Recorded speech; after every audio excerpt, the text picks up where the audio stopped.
ذلك الكتاب لا ريب فيه هدى للمتقين.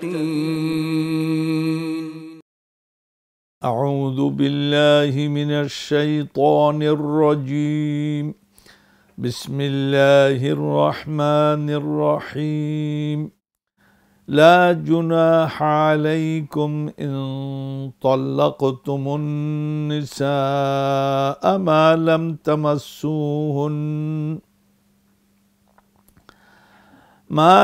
تمسوهن أو تفرضوا لهن فريضة ومتعوهن على الموسع قدره وعلى المقتر قدره متاعا بالمعروف حقا على المحسنين. সাদাকাল্লাহুল আযীম। তোমাদের জন্য কোনো অপরাধ হবে না যদি তোমরা এই অবস্থায় স্ত্রীদের তালাক দাও যে তোমরা তাদের স্পর্শ অথবা দেনমোহর নির্ধারণ করনি, তাহলে তাদের কিছু বস্তুগত সুবিধা প্রদান করো। উত্তমভাবে কিছু ভোগ করার মতো সচ্ছলতার অনুপাতে এবং অভাবিতার অনুপাতে সুবিধা প্রদান করবে। এটা সৎকর্ম পরায়ণদের উপর করণীয় হক। আসসালামু আলাইকুম ওয়া রাহমাতুল্লাহি ওয়া বারাকাতুহু। সুপ্রিয় দর্শক ও শ্রোতা, এটি জীবনের আলো অনুষ্ঠান। এই অনুষ্ঠানে আপনাদের ওয়েলকাম। আমরা আজকে সূরা আল বাকারার আয়াত নম্বর 236 নম্বর আয়াতটি অর্থাৎ একটি মাত্র আয়াতে কারিমা তেলাওয়াত এবং তার তরজমা উপস্থাপন করেছি। এবার বিস্তারিত আলোচনা। ওমা তৌফিকুনা ইল্লা বিল্লাহ। আল্লাহ সুবহানাহু ওয়া তাআলা এখানে পারিবারিক জীবনযাপন, স্বামী স্ত্রীর পারস্পরিক সম্পর্ক, হক আদায় এবং স্বাভাবিকভাবে চলা অথবা মিলমিশ যদি নাই হয় তাহলে কিভাবে কি করতে হবে, এই কয়েকটি রূপে এইগুলির ব্যাখ্যা করা হলো। এবং যেহেতু ইসলাম জীবনের জন্য মানব জীবনকে ইসলাম স্বাভাবিক রাখতে চায়, সেই জন্য সুবিধা অসুবিধা সবই তার নজরে, ইসলামের নজরে আছে। সুতরাং এইখানে একটা বিষয় নিয়ে আলোচনা করা হয়েছে, সেটা হচ্ছে যদি কেউ বিয়ে করে আর বউর সঙ্গে স্বামী স্ত্রী সুলভ সম্পর্ক হয়নি আর তাকে তালাক দিল, তাহলে তার সম্পর্কে কীরকম সিদ্ধান্ত নিবে, আর্থিক দায় দায়িত্ব বা তাকে বিদায় কিভাবে সুন্দরভাবে করবে, সেই ব্যাপারে ইসলাম আমাদেরকে নির্দেশনা দিচ্ছে। সুতরাং এরশাদ হচ্ছে লা জুনাহা আলাইকুম, তোমাদের জন্য কোনো গুনাহ নেই, অপরাধ নেই। ইন তাল্লাকতুমুন নিসাআ, যদি তোমরা স্ত্রীদের তালাক দাও, মা লাম তামাসসুহুন্না, যে তাদের জন্য তাদেরকে এখনো স্পর্শ করনি, বিয়ে করেছো কিন্তু স্বামী স্ত্রী সুলভ সম্পর্ক করনি।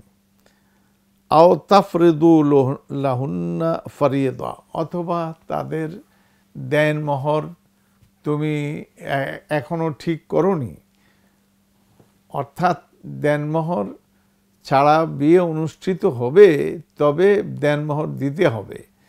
সে আগে যদি নির্ধারণ না করে পরবর্তী পর্যায়ে নির্ধারণ তাকে করতেই হবে, কারণ এটি ফরজ।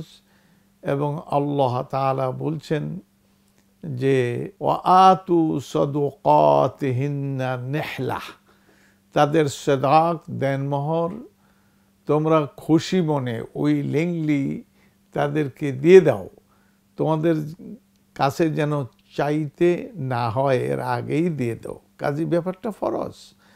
এটা ঠিক আছে, প্রথম নির্ধারণ করেনি, পরবর্তী পর্যায়ে নির্ধারণ করবে। এখন মানে যতক্ষণ পর্যন্ত স্বামী স্ত্রীর সম্পর্ক হয়নি, যদি তারা করতে চায় তাহলে তার দেনমোহর ঠিক করে নিতে হবে। তার মানে এইখানে দেনমোহর ঠিক করেনি আর দৈহিক সম্পর্ক হয়নি, এখন তাদের তালাক দিয়ে দিচ্ছে। তাহলে কি করতে হবে সেটা বলা হচ্ছে যে তোমরা কি করো, এই ব্যাপারে স্ত্রীকে কি দিবে, ওয়ামাত্তিউহুন্না আলাল মুসি'i কাদারুহু আলাল মুকতিরি কাদারুহু, তাদেরকে কিছু আর্থিক সুবিধা দাও। কারণ দেনমোহর তো তুমি ঠিক করো নাই, তাহলে একটা হুকুম হতো, কিন্তু তারপরও তাদের আর্থিক সুবিধা দাও কিছু। আলাল মুসি'i কাদারুহু, যে ক্ষমতাবান অর্থাৎ আর্থিক সঙ্গতি যার আছে সে তার সঙ্গতি অনুযায়ী তাকে দিবে। ও আলাল মুকতিরি কাদারুহু, এবং যে গরিব মানে তার আর্থিক সঙ্গতি তেমন নাই, সে তার অবস্থা অনুযায়ী তাকে দিবে। মানে সম্পদশালী এই মোতাল্লাকা স্ত্রীকে, তালাক দেয়া স্ত্রীকে তার সঙ্গতি অনুযায়ী, এটা ইসলাম জোর করে ফরজ করেনি যে এতটা দিতে হবে, বলছে তুমি তোমার সঙ্গতি অনুযায়ী তারে কিছু দিয়ে দাও। আর যে আর্থিক সঙ্গতি নাই তাকে বলা হচ্ছে তুমি তোমার অনুযায়ী তুমি যা পারো দিয়ে দাও। আলাল মুসি'i কাদারু ও আলাল মুকতিরি কাদারু মাতাআন বিল মারুফ, এটা বলছে এমন একটা অঙ্ক দাও যা প্রকাশ্য এবং উচিত হয়।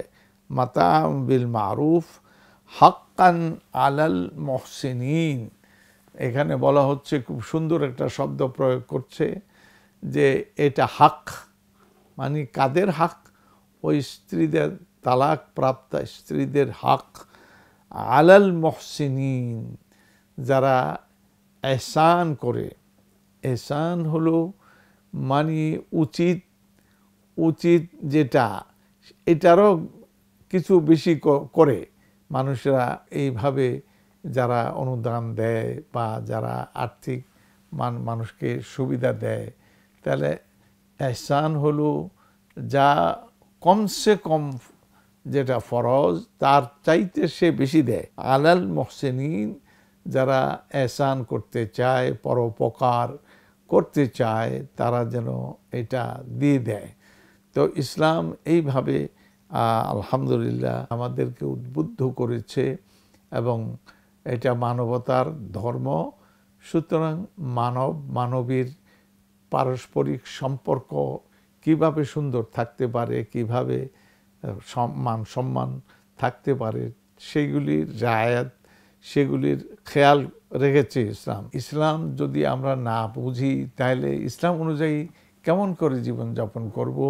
সুতরাং তফসিলের সাথে, তফসিল মানে এটা একবারে ব্যাখ্যা করে সুন্দর করে ইসলাম বুঝিয়ে দিয়েছে, যাতে করে আমরা মহসেন হই, মানে আমরা মানবতার প্রতি এহসান করি এবং মানবিক ব্যাপারটা মানবিক হিসাবে সম্পর্কটা সেইভাবেই মানে সম্পর্ক রাখবো, তো মানবিক সম্পর্ক রাখবো। আবার যখন ছিন্ন করব তখন মানবিকতাও যেন নজরে থাকে, এইভাবেই ইসলাম আমাদেরকে নির্দেশ দিয়েছে। আল্লাহ তাআলার কাছে তৌফিক চাই, তিনি যেন আমাদেরকে এই মানবিক দিন অর্থাৎ ইসলামকে পরিপালন করার তৌফিক দান করেন। ইন্নাহু ওয়ালিয়্যু যালিক ওয়া আলা মা ইয়াশাউ কাদির।